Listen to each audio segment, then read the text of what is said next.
last year's season. But you got to think what we getting back. Let me get in the wheels real quick. Keys out. Record, in case you hit me, record.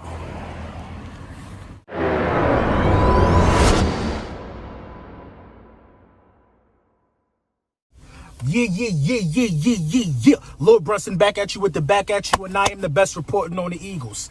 Listen, man, the overwhelming support that Philly 500 and I have gotten from the way we're approaching this this draft board and how we Jada kissing Styles P and how we back and forth in it. You know what I'm saying? How he do one and I do one, man. The support is just overwhelming, man. You know, shout out to Philly 500, man, for agreeing to do something like this with me, man. It's been an amazing experience, man. The back and forth dialogue that we've created on how we picking guys and why we picking guys is just it's crazy, man. So shout out to my guy 500 for sure, man. But I'm gonna give you guys just a quick recap of the players that we've picked so far, because I had to text Philly 500. I think it was yesterday, like dog, like I don't remember exactly who we picked and what was going on. I just don't remember. You know what I mean? He shot me a list and then I added to what was added to it. So, we got that list. I'm going to throw it in the community section after this too, though.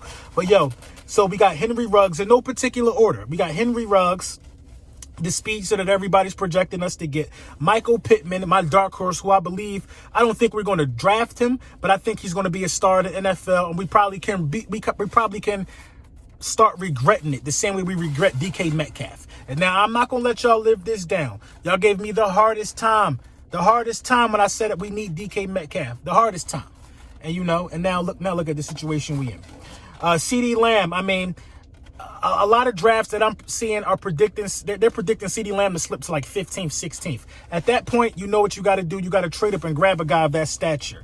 Trayvon Diggs, I believe this guy is one of the best cornerbacks in the draft. I think he has a tremendous upside, and it is what it is. Laviska Shenault, we all see he's a Swiss Army knife. He's a jack of all trades. He's like a Christian McCaffrey at the wide receiver position right now in college. And we see potential in this guy, man. Jalen Reagor, I mean, this guy could be a great wide receiver or a great punt returner. Now, if you look right here, the Philadelphia Eagles have a unique kick return situation.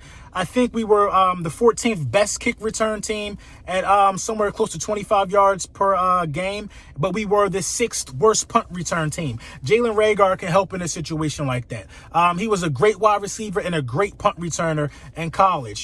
Jerry Jeudy, man. I mean, you got to put Jerry Jeudy on this draft board because Jerry Jeudy is probably the best wide receiver in the draft. And then I went with AJ Epinza, man, edge rusher. So right now we got a combination of six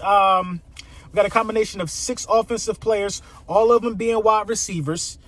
And then we got an offensive line, edge rusher, AJ Epinza, and we got a cornerback in Trayvon Diggs. I mean, this draft board is already, you can tell that the attention to detail has been put into place. Now, the last 12 picks, we're going to do 20 players. It's going to get real.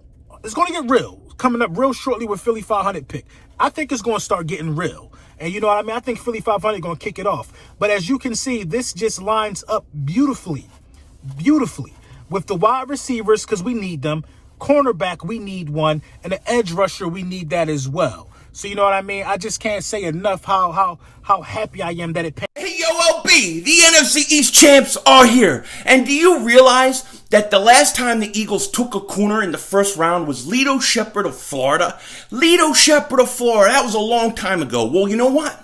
Sometimes history repeats itself, and I could see the Eagles going cornerback in the first round of this year's draft. And one guy I have to put on our draft board is CJ Henderson. 6'1", 186 pounds, great movement, great footwork, great instinct for a corner. He can cover. He has to get a little stronger, has to get a little better on his tackling. All things he could do and learn at the next level. But CJ Henderson, a legitimate first round corner prospect that has to be on our list. With that said, LB, so the Philadelphia Eagles, we're going to start getting some players back. Man. And we need them back. I'm anxious to see how I think Malik Jackson probably 100% already. I mean, he got hurt week one. Last time I saw a player that was going to have impact during the season get hurt week 1 was when Gordon Hayward got hurt in the Boston game when he broke his ankle. I think it was game 1, opening night. You know what I'm saying, man? Week 1, man, you know, he got hurt. He's probably 100%. He's going to go through OTAs and training camp. He's going to get right. And then, you know, the rest is history, man. You know what I'm saying? I think it's critical to our success that you bring back Jordan Howard. You don't want to put that many miles on Miles Sanders. You don't want to do it. I know we saw flashes of greatness from Miles Sanders last season. Arguably had a chance to be Rookie of the Year. We saw flashes of greatness from Miles, but at the same time, you don't want to put that much wear and tear on him. I think you got to throw Jordan Howard a bone. You got to throw him something, man, because Jordan Howard could go somewhere and really still put in some work. You need a two-headed monster when it start getting to the cold months. The Philadelphia Eagles know that better than anybody.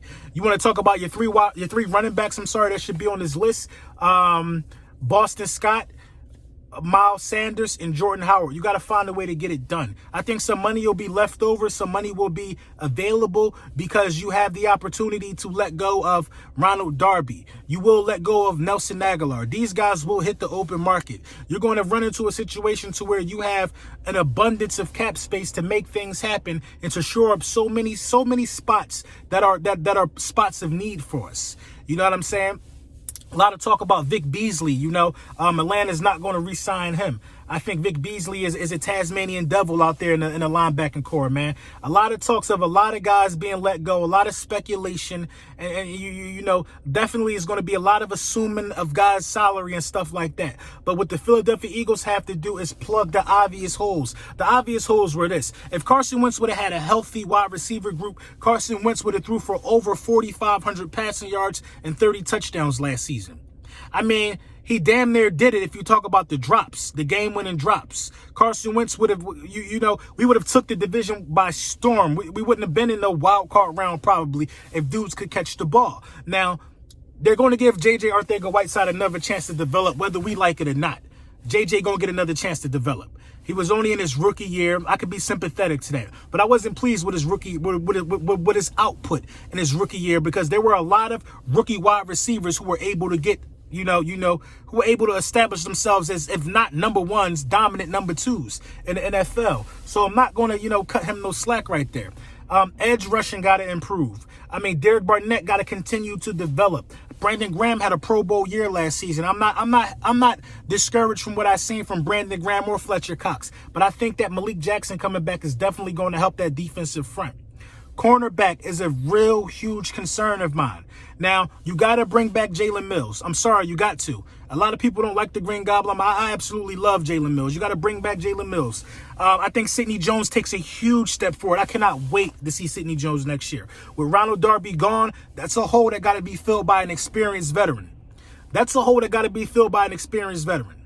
Now, the Philadelphia Eagles can actually benefit from some age at the cornerback position.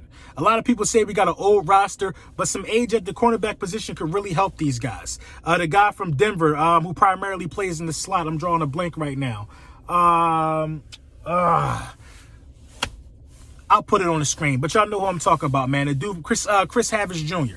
He needs to, be one of those guys that I think that the Philadelphia Eagles need to look at grabbing, man. You know what I'm saying? The safety position is a huge point of emphasis, a point of concern. But, I think the Philadelphia Eagles will make that right as well. At the end of the day, man, a lot of good things are happening inside, the Philadelphia Eagles organization with the coaching changes and coaches being able to bring fresh insight and fresh optimistic opinions to what needs to happen. So I'm very excited to see what happens there, man. Let me know what you think in the comments.